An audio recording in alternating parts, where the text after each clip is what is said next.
Hello বন্ধুরা, আসসালামু আলাইকুম। বন্ধুরা, এই ভিডিওতে আমি আপনাদেরকে দেখাবো কিভাবে আপনারা বিকাশে সেন্ড মানি করবেন। মানে অন্য আরেকজনকে কিভাবে টাকা পাঠাবেন। তাই ভিডিওটি স্কিপ না করে একদম শেষ পর্যন্ত দেখতে থাকুন। তো বন্ধুরা, বিকাশে সেন্ড মানি করার জন্য এখন আমরা চলে যাব বিকাশ অ্যাপে।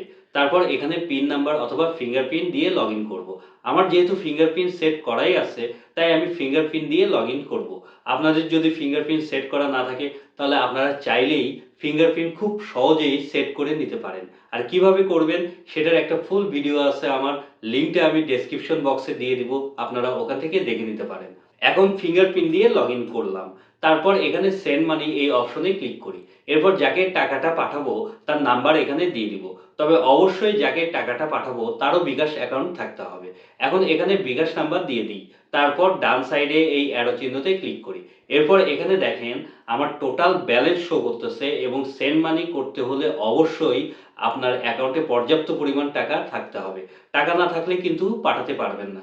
যেহেতু আমি ৫০ টাকা পাঠাবো, তাই এখানে ৫০ টাকা দিয়ে দিলাম। তারপর ডান সাইডে এই অ্যারো চিহ্নতে ক্লিক করি। এরপর আমার পিন নাম্বার দিয়ে দিই। তারপর আবার ডান সাইডে এই অ্যারো চিহ্নতে ক্লিক করি।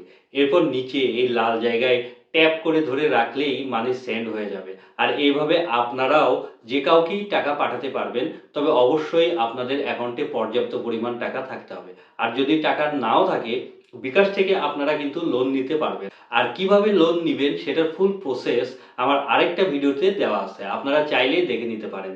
লিঙ্কটা আমি ডেসক্রিপশন বক্সে দিয়ে দিব। তো বন্ধুরা, ভিডিওটি কেমন লাগলো তা অবশ্যই কমেন্ট করে জানাবেন। আজকে এখানেই বিদায় নিচ্ছি। ধন্যবাদ সবাইকে। আল্লাহ হাফেজ।